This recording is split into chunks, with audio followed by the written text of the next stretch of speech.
Dr. Adefemi ó máa kú ọdún o. Dr. Adefemi ó máa kú ọdún. Kórí jẹ́ ògo, kórí jẹ́ òótọ́, kó tún ṣòmíràn sí i. Dr. Adefemi Ajayi ò ní kánjú kú. Dr. Adefemi ó máa kú ọdún o. Dr. Adefemi ó máa kú ọdún. Kórí jẹ́ ògo, kórí jẹ́ òótọ́, kó tún ṣòmíràn sí i. Dr. Adefemi Ajayi kò ní kánjú kú. Ó dilé Dr. Adefemi Ajayi o, ọlọ́jọ́ bí o ní ìwọ ní pẹ̀hún. Ó yá gbéra lẹ̀, ó yá gbéra lẹ̀, ó yá gbéra lẹ̀, ó dìde ọdún ẹ̀ lóde. Ọdún bá gbé láyé ó dúpẹ́ lọ́wọ́ aró. Ọdún bá lùkò láyé ó ṣọpẹ́ lọ́wọ́ òsùn. Ọdún bá lékeleke láyé ó dúpẹ́ lọ́wọ́ ẹ̀fún. Dr. Adefemi Ajayi ọmọ ọlọ́jọ́ bí ó ní òkú ọdún. Ó kú àṣeyẹ lágbára Ọlọ́run ọba wa pẹ́ láyé. Aya rere ló gbé mi débi. Ṣé báyà rẹ̀ aya rẹ̀ ló gbé mi débi. Dr. Fúnmi Ajayi olóògbé kí wá kí ẹ kú ọdún. Ó l'Adefemi tẹ̀rí ó lọ́kọ bí bàbá, ọkọ bí ẹ̀gbọ́n, ọkọ bí àbúrò ní, ọkọ bí ọ̀rẹ́ bí kúkú ní. Ó ní ẹ wá bá yẹn sí pé ní lọ́dún rẹ̀. Ó di ilé Adefemi. Adefemi Ajayi bàbá mi, ó ti ṣọdún èyí náà. Ọdún lára ta ọdún láàárọ̀ bí. Tí ọdún bá ti dún gbèrègbè ọmọwọ̀ tuntun wáyé ayé. Àmọ́ ṣe apá rẹ̀ yóò sì mọ̀ ká dọ́tọ̀ mi ò ní báwọn bùrìbùrì kọ́ báwọn dídí òyà. Ó dilé ọmọ wa ọmọ ẹkùn. Ọmọdé túra sí ìjọjọ òbí. Ọmọ tó sókun mólú àkún. Ọmọ bóṣù pátá dọ́là náà ń porí kí bàbá rẹ̀. Ọmọ ẹbọ ládùúró ti sí. Ọmọdé yìí bí òjìrí ẹwà. Ọba nírìn kẹwàá ẹrẹran ni. Ọmọ yeye mi ó yeye mi àṣàbí eyín iṣẹ́ wà rìnnù. Ọmọ olè tí ta ń tọ̀pọ̀tọ̀pọ̀. Ọmọ àgùntàn mẹ́ta ọdún. Ọmọ òpìbọ ọmọ ògìgì. Ọmọ ògìgì sọmọ lójú ẹsẹ̀. Kí ẹjọ́ rẹ̀ kẹsẹ̀ lùdàfin.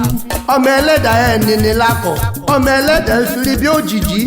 Ọmọ alátẹ̀rígbà lílẹ̀rì wá kan méjì ènìyàn kùn. Ọmọ aṣòro mi yọ fọṣọ aláyè erin ùrò.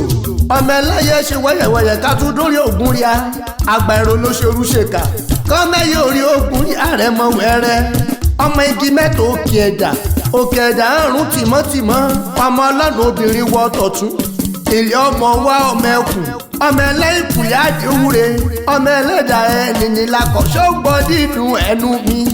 Ọmọ ìjálọ́gbọ̀nà ìhàn jẹun mùsùlùkà náà ń. Ó ní kí ìṣojú ríro pé ṣẹ̀dálẹ̀ ẹ̀hún ni. Ọmọ amábẹ́rẹ́ gíyán kí ìdó gbèrègbèrè má bá ya jẹ níbẹ̀. Ó ní ìṣojú ríro pé ṣẹ̀dálẹ̀ ẹ̀hún ni. Ọmọ alẹ́ṣẹ̀rẹ̀ ọmọ òrọ̀ ṣẹ̀rẹ̀. Ọmọ ògbọ́n méjì ó bẹ́ẹ̀ ṣẹ̀rẹ̀ṣẹ̀rẹ̀. Ọmọ wa ọmọ ẹkùn. Ọmọ olókìtì kékeré ọ̀sán lọ kí sáré ọdẹ. Òkú kékeré kí n débẹ̀ odò ìrù ẹkùn. Òkú kékeré kí mi débẹ̀ odò bóyá akún. Òkú kékeré kí mi débẹ̀ odò dídì ọní. Ọmọ olókè lìsà níbi ó gbé ṣọ̀pọ̀ sí. Iná aṣọ kan tí ṣáájú wọ̀tíwọ̀tí lọ́nà òkè lìsà.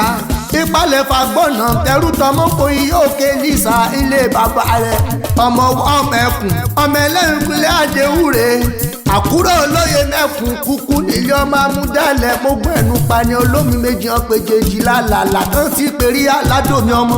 Òṣètò ọmọ Àkúrẹ́ kẹ́ ẹ mọ̀mọ́ lálà aláǹbẹ̀nù ọ̀kẹ́yẹ rẹ̀ ọmọ ọlọ́jà méjì kan ná lórí jọ. Ọba náà torí tagún tán.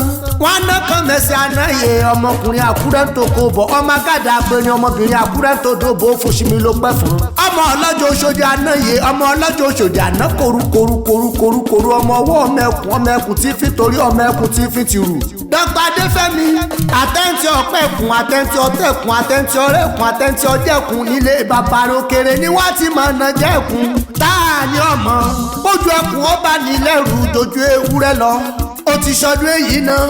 Adùn tí ń bọ̀ igba lérè ilé ni àwọn olérè ilé ni. Ọmọ ṣe apá rẹ̀ yóò sì mọ̀ ká o ní báwọn fojú sunkún gbogbo tó ní láyé. Dr. Fúnmi Ajayi aya rẹ̀ ló pé kí wá kí ẹ kú ọdún.